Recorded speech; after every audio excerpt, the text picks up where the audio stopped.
Salut à tous et bienvenue dans le test vidéo d'Elle Noire. C'est Rod pour Ultimate PS3. Alors on est tout de suite dans le feu d'action avec une mission qui intervient très tôt dans le jeu, qui est orientée action puisque c'est un braquage qu'il faut empêcher. Donc on va buter tous ceux qui sont dedans à peu près. J'ai perdu mon chapeau, alors ça le fait pas.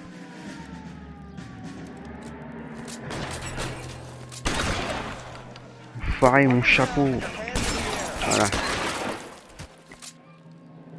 Donc vous voyez, le système de visée est assez simple. On pense que c'est une visée libre, mais en fait non, puisque dès qu'on fait L2, ça lock automatiquement, ça verrouille automatiquement l'ennemi le plus proche. Donc c'est assez simple. On aurait aimé une vraie visée libre, un peu comme dans GTA 4 quand on ne verrouille pas. Donc là on va passer ça vite fait. Hein. Il y a un système de couverture comme vous le voyez avec R1. Voilà, pas mal de sang, vous avez vu. Donc il est assez bien fait, mais une fois qu'on est dans un angle du mur et qu'on veut continuer à se couvrir derrière le mur, c'est assez mal fait, parce qu'on est obligé de ressortir à chaque fois. Bon, voilà, c'est fini pour cette phase de gameplay, on se retrouve tout de suite pour une autre. Alors, on se retrouve cette fois-ci pour une phase de gameplay plus furtive, puisque c'est une filature. Je dois suivre la voiture.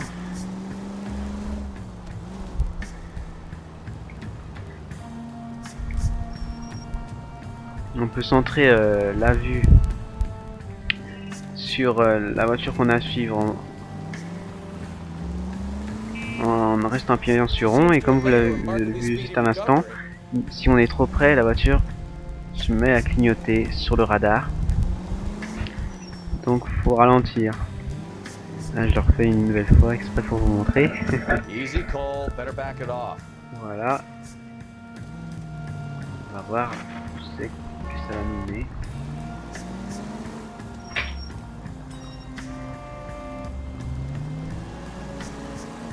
La conduite est assez plaisante, elle ressemble à celle de GTA 4, mais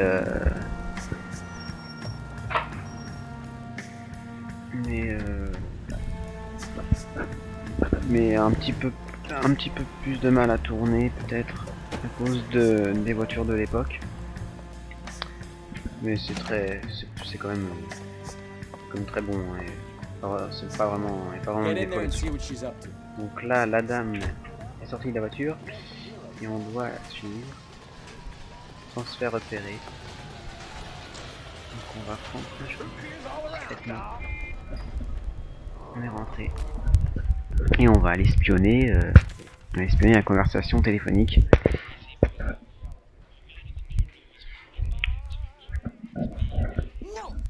Et voilà, ça va être terminé pour cette phase de gameplay là, qui est très bien pensée. Hein. Vous suivrez des voitures comme des personnes, même à pied. Et c'est aussi un des points forts du jeu, c'est très plaisant, très plaisant comme expérience, la filature dans Elle Noire. Donc voilà, on se retrouve tout de suite pour une nouvelle phase de gameplay.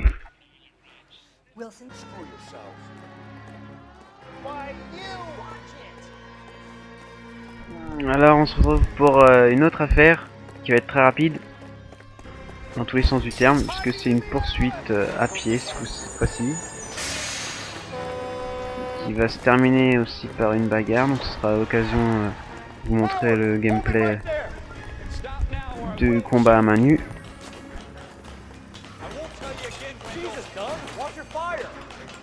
Voilà, vous voyez, il court vite. Et quand vous réussissez à le rejoindre pendant la poursuite, alors que vous êtes en train de monter une échelle, il vous foutra un coup de pied dans la tronche, tout simplement.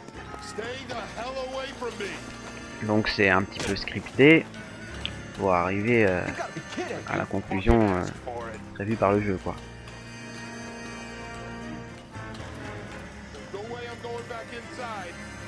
Michael Phelps est assez souple, il escalade quand même pas mal de choses, il saute entre les toits. Ça c'est assez plaisant de jouer à les noirs aussi pour ça. Même si c'est assez simple de faire ces mouvements là puisqu'il n'y a pas d'autre touche à presser pour sauter ou quoi que ce soit. On aurait aimé appuyer sur X par exemple au bon moment, ce genre de choses. Donc on peut esquiver pendant le combat, se protéger en laissant un pied carré comme ceci et contre-attaquer donc, et même envoyer un coup de grâce. Je sais pas si je vais y arriver par contre, hein, parce qu'il est assez faible.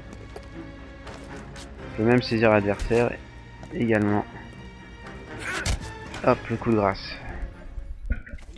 Voilà, c'était le gameplay de combat à main nue, ainsi que la poursuite à pied, pour montrer un petit peu toutes les phases de gameplay de L.A. Noire. On se retrouve tout de suite pour le gameplay le plus important dans L.A. Noire.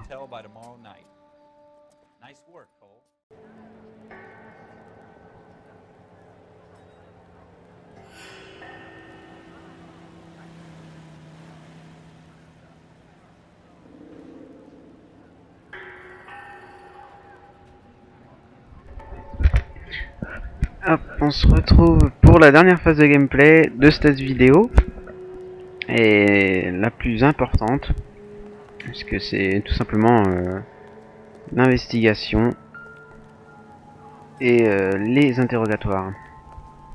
Donc on va Cole est arrivé sur une scène de crime alors qu'il faisait une ronde. Il va donc examiner le corps. C'est pas très plaisant à vue d'œil, mais on va pouvoir trouver des indices importants, comme toujours sur les corps.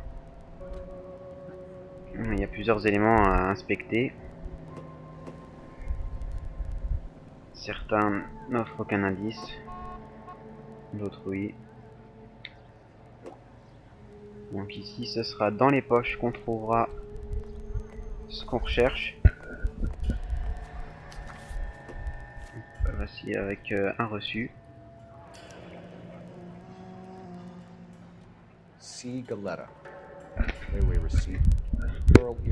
Ça c'est le premier indice et il y en a un deuxième dans l'autre poche, il me semble. Je dis pas de bêtises. Non, en fait j'ai dit de la merde puisqu'il n'y en a pas d'autres. Mais on va en trouver tout près du corps d'autres indices. On va trouver des balles ici. Calibre 32. Donc qui dit balle dit arme, qu'on va trouver tout de suite dans la poubelle.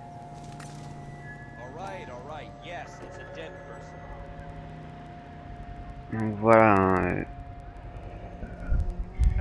c'est une affaire qui intervient tout au début du jeu quand même, donc le spoil est minime. Ça vous fera une espèce de mini solution, mais c'est tout. Hein. Faut savoir que cette mission est très dirigée, donc vous n'aurez aucun mal à la terminer. Très dirigiste. Alors, apparemment, un témoin va nous dire quelque chose. On va prendre sa déposition. Tout de suite. I heard the shots. I thought it was a car backfiring. I saw a girl run at the shoe store. Donc il nous dit qu'une fille a sûrement vu ce qui s'est passé, qu'elle était dans le magasin de chaussures, qui est juste devant. Là.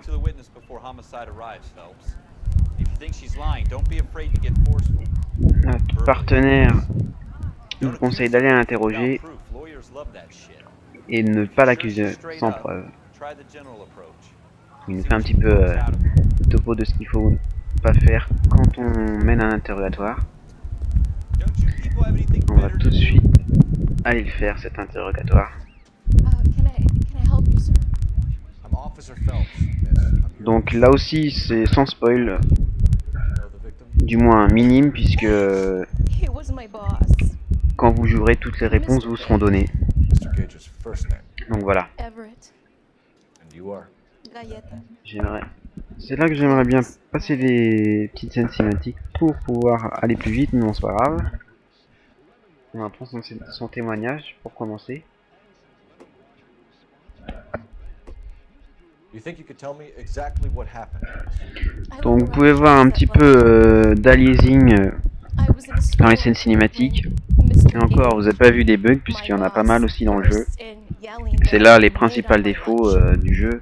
Aussi les phases de gameplay un peu plus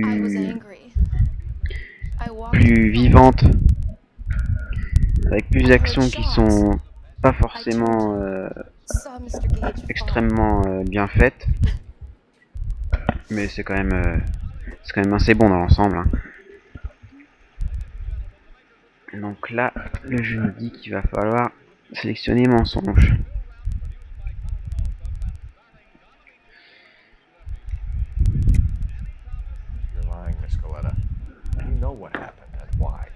Et on va devoir sélectionner une preuve pour prouver qu'elle ment.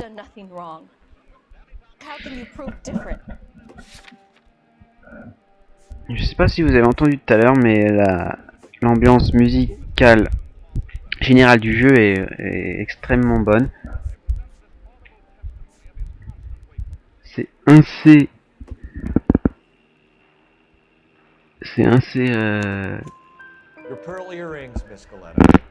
saisissant et ça colle parfaitement à l'ambiance générale du jeu qui est quand même superbe quoi. Et c'est là, dans les interrogatoires, qu'on admire le travail effectué par Matim Bondi sur le motion scan. C'est juste bluffant de réalisme, les animations faciales. Et les protagonistes du jeu, c'est vraiment saisissant. C'est tout simplement du jamais vu dans un jeu vidéo. C'est comme ça qu'on peut voir que les interrogés mentent, disent la vérité, en étudiant leur mimique et leur attitude.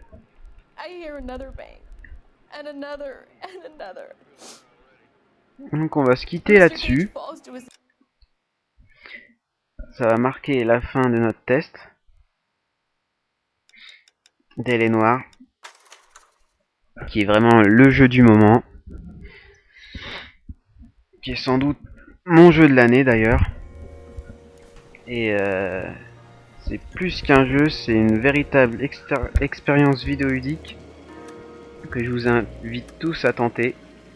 C'est vraiment exceptionnel. L.A. Noire s'inspire en quelque sorte de Heavy Rain finalement et des Chevaliers de Baphomet, mais c'est vraiment encore éloigné. Donc on peut dire qu'L.A. Noire marque un avant et un après dans l'histoire du jeu vidéo. On va finir sur ces belles paroles et je vous dis à bientôt pour un nouveau test vidéo sur Ultimate PS3. Ciao.